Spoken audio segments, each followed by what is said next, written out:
Watu wengi hawajui mwanaume ni mbeba majukumu. Mungu anapokuja kwa ajili ya mwanaume, haji tu kwa sababu amevaa suruali, anakuja kwa ajili ya majukumu aliyoyabeba. Kwa anamletea msaada kutokana na majukumu aliyoyabeba, anamletea nguvu kutokana na majukumu aliyoyabeba. Ndio maana kila mwanaume aliyoko huku ndani kuna aina ya majukumu aliyoyabeba. Ndio maana mara nyingi ombea mwanaume awe na roho ya utulivu, asikimbie na ulimwengu unavyokimbia. Sema amen. Katika Kristo sema amen. Kwa sababu hata mwanamke atakayemwoa ni mwanamke ambaye anataka mwanaume atakaye mbeba, mwanaume atakaye mtambulisha, kwa sababu popote alipo ni mbeba gharama za maisha, ni mbeba gharama za kifamilia. Hata ukikutana naye barabarani ni mbeba gharama za familia, mbeba gharama za maisha. Kwa lugha nyepesi, wako wengi wanaotegemea pato lake kustawi, kufanikiwa, kuongezeka. Akiwa na uchumi wa kuchosha, uchumi wa kutokustawi, ni ngumu sana kuiona furaha ya mwanaume. Muda anaotumia kazini na anachokipata ni vitu viwili tofauti. Umewahi kufikiri kuna mtu anakaa ofisini kusaini tu hiyo cheki inabidi alipo 200,000, lakini kuna mwanaume ambaye anaenda kazini masaa 12, huyu anapata 500,000, huyu anapata 300,000, huyu anapata 200,000.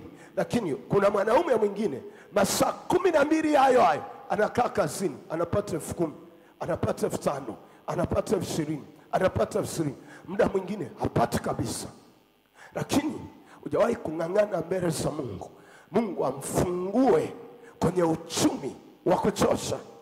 Kwa sababu Petro anaposema tumefanya kazi ya kuchosha usiku kucha tusipate kitu, ni kama vile nasema uchumi wangu ni uchumi uliochoka, ni uchumi usiofanikiwa, ni uchumi usioongezeka, ni uchumi ambao nikitazama miaka yangu na ninachokipata ni vitu viwili tofauti. Huwezi kumkuta mwanaume wa namna hii ibada, hawezi kuja, kwa sababu anajua nikija ibada nahitaji kuwajibika kwa ajili ya kazi ya Mungu. Kutana na mwanaume aliyokwama, hafurahi kuzaliwa kwake, anakurani kuzaliwa kwake, kwa sababu anaangalia wanaume aliozaliwa nao. Akikutana nao inabidi awakimbie, kwa sababu anatazama maisha yao, alafu anatazama na maisha yake, hakuna kitu kinachoongezeka. Saa hiyo anawaza yeye ndiye mrithishaji wa familia. Anawaza saa hiyo, narithisha nini watoto wangu? Nitarithisha nini hata nikifa? Na waacha watoto wangu na kitu gani? Ndio maana anazungumza toka kuzaliwa kwake, alafu anasogea, anafika mahali anasema, bora ningefia kwenye tumbo la mama yangu. Nilizaliwa kwa sababu gani? Kuona tabu na huzuni, hata maisha yangu yaishie katika aibu.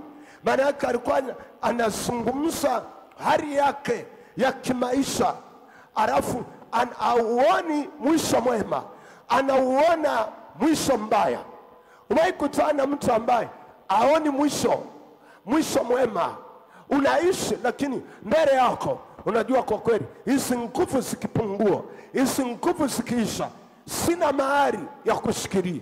Kwa sababu mwanaume mwenye uchumi mzuri ana maandalizi mema ya kimaisha kwa ajili ya uzao wake, kwa ajili ya watoto wake. Ana maandalizi mazuri, ana uwezo wa kuandaa uzao wake wa kiume ukaja kustawi.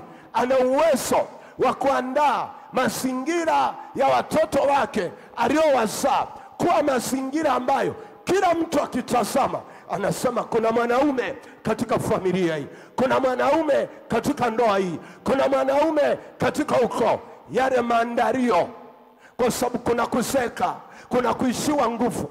Akitazama miaka inasogea, alafu hana maandalizi yoyote ya familia yake, hana maandalizi kiasi kwamba nina uwezo baada ya miaka yangu kuchoka, nguvu zangu kupungua, nina uwezo wa kuomba 20,000 kwa mwanangu niliyemzaa, 100,000 kwa mwanangu niliyemzaa.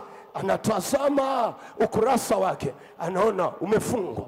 Alirudi akairani siku aliyozaliwa, akawarani wale waliompelekea baba yake, wakisema amezaliwa mtoto wa kiume, wakimfurahisha.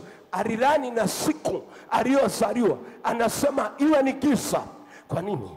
Uchumi wake, maisha yake yamekwama. Umewahi kushughulikia uzao wako wa kiume, kuombea uchumi wao, kuombea maisha yao yasiwe ya aibu?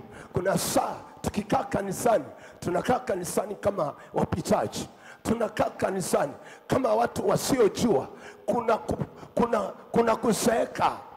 Unajua, ukishazaa, mi wanawaambia komaa akili zako. Ukishazaa usiishi kwa mkumbo, kwa sababu ukizaa ndo maisha yako hayo, kesho yako. Wengi tunakaa kanisani kiushabiki, hata tukisikiliza neno tunakaa kiupambe. Hautazami kesho yako, hautazami miaka yako, hautazami saa leo kirara